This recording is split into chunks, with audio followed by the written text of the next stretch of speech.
Hello friends, मैं Shrikant Prasad advocate from the office of Lex Suprema law office Connaught Place Barakhamba road New Delhi.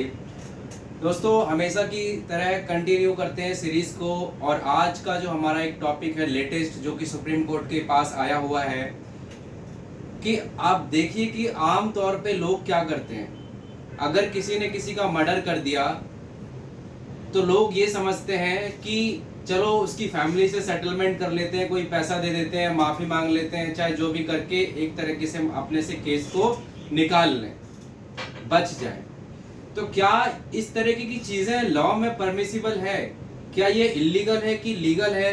क्या law इसको अपनी आंखों में, अपनी आईज में उसको मानता है कि ये वैलिड है कि नहीं है ना? तो क्या वो आदमी जिसने मर्डर किया है, क्या वो कॉम्प्रोमाइज करके, सेटलमेंट करके, पैसे दे के, उसकी दुख दर्दी को बांट करके क्या वो बच सकता है जेल से, सजा से?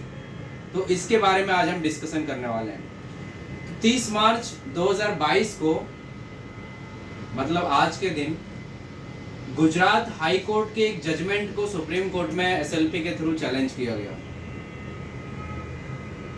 जिस जजमेंट में गुजरात हाई कोर्ट में जो एपेलेंट था उसने ये लगाया था कि मैंने उसको पनिशमेंट हो गई थी मर्डर की। उसने हाई कोर्ट में पिटीशन ये लगाई थी under section 320 of CrPC. Section 320 of CrPC में एक प्रोविजन होता है कंपाउंडिंग ऑफ ऑफेंसेस, जहां पे लिस्ट दी गई है कि कौन कौन से जो अपराध हैं, ऑफेंसेस हैं, जिसमें कि समझौता हो सकता है। दो कैटेगरीज उसमें डिफाइन है, कंपाउंडेबल एंड नॉन कंपाउंडेबल। फिर सब कैटेगराइज में ये है कि compoundable with the permission of court और पार्टीज अपने आप में सेटलमेंट कर लेती है। तो क्या ये मर्डर का जो केस है, इस केस में सेटलमेंट होता है क्या? क्या कोर्ट इसको इनहेरेंट पावर के तहत सेटल कर सकती है? क्या इसको कोर्ट का जो एक 482 का स्पेशल पावर होता है जिसमें वो कुछ भी कर सकती है जस्टिस को मीट करने के लिए, to meet the end of justice, क्या उसके तहत कर सकती है? माफ उसको सेटलमेंट को वैलिड कर सकती है? तो ये सुप्रीम कोर्ट को एग्जामिन करना है ये क्वेश्चन। तो मेरा इसमें क्या व्यू है as an advocate at Lex Suprema कि भाई section 320 of code of criminal procedure 1973 में कुछ लिस्ट दी गई हुई है कि कौन कौन से ऑफेंसेस कंपाउंडेबल हो सकते हैं, जिसमें कि आप देखेंगे कि मर्डर का जो सेक्शन है 302 या 304 जो कल्पेबल होमिसाइड है, 308 अटेम्प्ट टू कल्पेबल होमिसाइड है, इन सब ऑफेंसेस में कोई उसमें है ही नहीं उसकी लिस्ट में, कंपाउंड की लिस्ट में। तो इसके लिए लोग क्या चालाकी करते हैं, गेम खेलते हैं कि ऑनरेबल हाई कोर्ट के पास पिटीशन लगाते हैं 482 ऑफ सीआरपीसी में। 482 एक होता है कोर्ट की एक अपनी पावर, इनहेरेंट पावर, कुछ भी कर सकती है वो।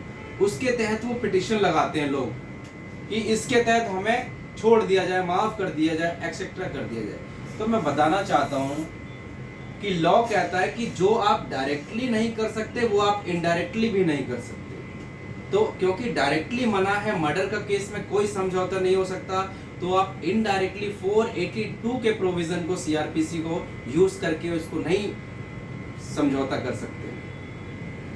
तो इस केस में जो हाई कोर्ट ने था, हाई कोर्ट ने इसको रिफ्यूज कर दिया कि नहीं, इसमें कोई भी कंपाउंड नहीं हो सकता है। मर्डर हुआ है, चार्जशीट हुई है, केस हुआ है, पनिशमेंट हो चुकी है ऑलरेडी, और जिसने मर्डर किया है वो प्रूफ हो चुका है। तो अब कोई समझौता, कंपाउंडेबल ऑफेंस नहीं है 320 ऑफ सीआरपीसी में, तो ये समझौता नहीं हो सकता है। तो यही क्वेश्चन सुप्रीम कोर्ट के पास है कि क्या किसी डायरेक्टली नहीं बट इनडायरेक्टली समझौता हो सकता है? तो सुप्रीम कोर्ट क्लियरली कहती है जो काम डायरेक्टली नहीं कर सकते वो काम आप बहुत चालाकी से तोड़ मरोड़ के इनडायरेक्टली भी नहीं कर सकते। तो सुप्रीम कोर्ट इसमें इसको खारिज करने वाली है, ये पिटीशन, कि कोई भी कंपाउंड मर्डर के केस में नहीं हो सकता है। तो फ्रेंड्स, ये आज की नॉलेज थी कि लोग, आम आदमी तो ये समझता है कि भाई कर दिया मर्डर, कर दिया रेप, चलो समझौता कर लेते हैं पैसे देके। तो ये समझौता हर ऑफेंस में नहीं होता। ये समझौता सिर्फ और सिर्फ जो कंपाउंडेबल ऑफेंस हैं, समझौते योग्य ऑफेंसेस हैं, जो कि 320 सीआरपीसी में धारा में डिफाइंड है, उन्हीं के तहत हो सकते हैं। उसके अलावा चाहे कोई प्रोविजन ले आओ, वो नहीं हो सकता। हाँ, अगर किसी के ऊपर इस तरीके के चार्जेस, ऑफेंसेस लगे हैं और प्राइमा फेसी वो केस नहीं बन रहा है, जैसे मर्डर का लग गया किसी आदमी पे, और वो आदमी उस समय पे सपोज करो दूसरे कंट्री में, दुबई में था, मर्डर दिल्ली में केस लग गया उसको, उस टाइम पे उसकी प्रेजेंस दुबई में है, तो ऐसे केस में जो मर्डर का केस है वो क्वेश हो जाएगा।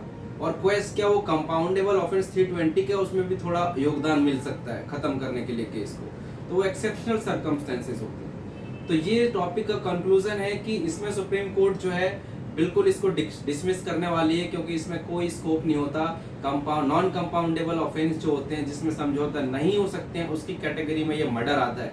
और एक चीज बताना चाहता हूँ कि सीआरपीसी में ये नहीं बता रखा कि कौन कौन से मैटर में समझौता नहीं हो सकता है, बल्कि ये बता रखा है कि कौन कौन से मैटर में समझौता हो सकता है। वो हमें समझना है कि जिसका नहीं लिखा है, मेंशन किया, इसका मतलब नहीं हो सकता है। तो फ्रेंड्स, ये वीडियो थी, और आपको कोई भी क्वेश्चन है आप हमारे इसमें कमेंट कर सकते हैं चैनल पे, और लाइक सब्सक्राइब हर एक आम आदमी तक, हर एक पढ़े लिखे तक भी जाए, क्योंकि सिर्फ वही जो बहुत शार्प एडवोकेट्स या लॉ स्टूडेंट्स या एक्सेट्रा होते हैं वो लोग इन चीज़ों को डिटेल्स में पढ़ पाते हैं। अदरवाइज किसी को भी देख लो, किसी को इंटरेस्ट नहीं होता है लेकिन ना जानते हैं, तो ये हर किसी तक ये जानकारियां पहुंचनी चाहिए। और हमारी वीडियो ऐसी होती है जिसमें हम डेली सुप्रीम कोर्ट और हाई कोर्ट के एक टॉपिक पे बात करते हैं कि आज क्या हुआ हाई कोर्ट या सुप्रीम कोर्ट में, इंपॉर्टेंट टॉपिक पे।